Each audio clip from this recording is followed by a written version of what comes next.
اگه توت فرنگی دوست داری این چیزکیک توت فرنگی رو حتما درست کن. سلام، من غزالم و تو این ویدیو میخوایم این چیزکیک توت فرنگی خوشمزه رو با هم درست کنیم. اول باید کیک پایه این چیزکیک رو درست کنیم. شما اگه دوست داشتین میتونین از ترکیب کره آب شده و بیسکویت استفاده کنید.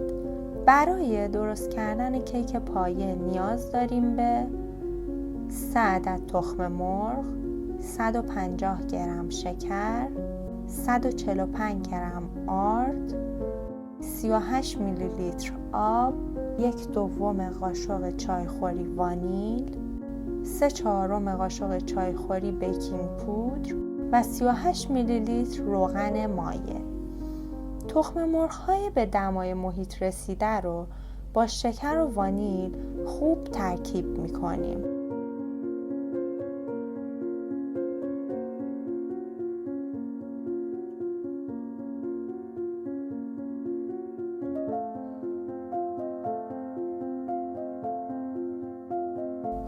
تا هجین شه و تغییر رنگ بده. بعد آرد و بیکینگ پودر رو مخلوط میکنیم و 1/2 از مواد رو الگ کرده و به مواد تخم مرغی اضافه میکنیم و با سرعت کم همزن فقط در حد مخلوط شدن ترکیب میکنیم. بعد آب و روغن رو اضافه میکنیم و با دور کند هم میزنیم و در آخر باقی آرد رو اضافه کرده و مخلوط میکنیم. قالب 20 سانتی رو کاغذ روغنی انداخته و مواد رو در قالب میریزیم و در فر از قبل گرم شده با دمای 170 درجه به مدت تقریبی 40 تا 45 دقیقه میپزیم. برای درست کردن قسمت پنیری چیزکیک ما نیاز داریم به 300 گرم پنیر خامه‌ای، 250 گرم خامه صبحانه، 75 گرم پودر قند، 10 گرم ژلاتین، 50 گرم آب سرد و وانیل به مقدار لازم. ژلاتین و آب سرد رو ترکیب می‌کنیم و کنار می‌ذاریم.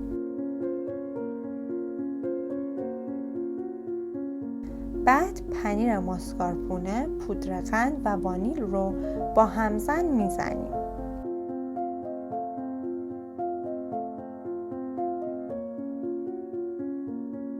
بعد خامه رو بهش اضافه میکنیم و ترکیب میکنیم. و در آخر هم ژلاتین رو که روی بخار کتری ذوب کردیم به مواد اضافه میکنیم و مخلوط میکنیم. برای چیدمان دور دسرمون ما نیاز داریم به 150 گرم توت فرنگی. توت فرنگی هامون رو از وسط به 2 قسمت تقسیم میکنیم. سعی کنید از توت فرنگی های هم اندازه استفاده کنید چون اینجوری کارمون قشنگتر میشه. کیکمون که خنک شده رو به اندازه 2 سانت برش میزنیم. برای سرهم کردن چیزکیک ما نیاز داریم به زیرکیکی یا ظرف سرو، تلق دسری و یه رینگ متحرک یا 20 سانتی. اول کیکمون رو روی زیرکیکی میذاریم و بعد تلق و در آخر هم رینگ رو دورش میذاریم و قشنگ تلق و رینگ رو دور کیک فیکس میکنیم که فاصله ای نمونه و بعد توت فرنگی هامون رو دور تا دور رینگ میچینیم.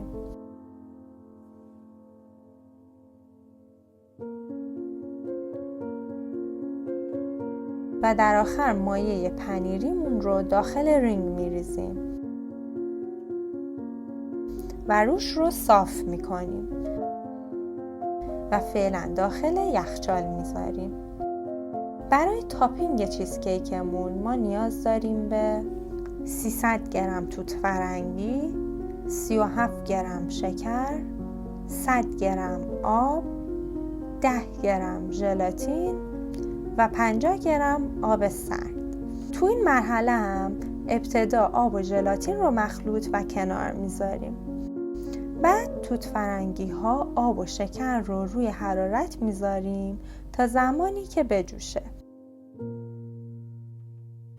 ژلاتین رو اضافه میکنیم و مخلوط میکنیم. سپس با غذاساز یا بلندر موادمون رو بلند میکنیم و اجازه میدیم که موادمون کمی خنک شه. زمانی که موادمون خنک شد، اون رو روی مواد قبلی میریزیم و حداقل 3 تا 4 ساعت و اگر تایم داشتیم 1 شب داخل یخچال میذاریم. برای درآوردن دسر از قالب اول رینگ رو جدا میکنیم و بعد یک دستمال یا حوله آشپزخونه رو گرم میکنیم و دور تلق میکشیم تا دسرمون کمی آزاد شه. بعد تلق رو درآورده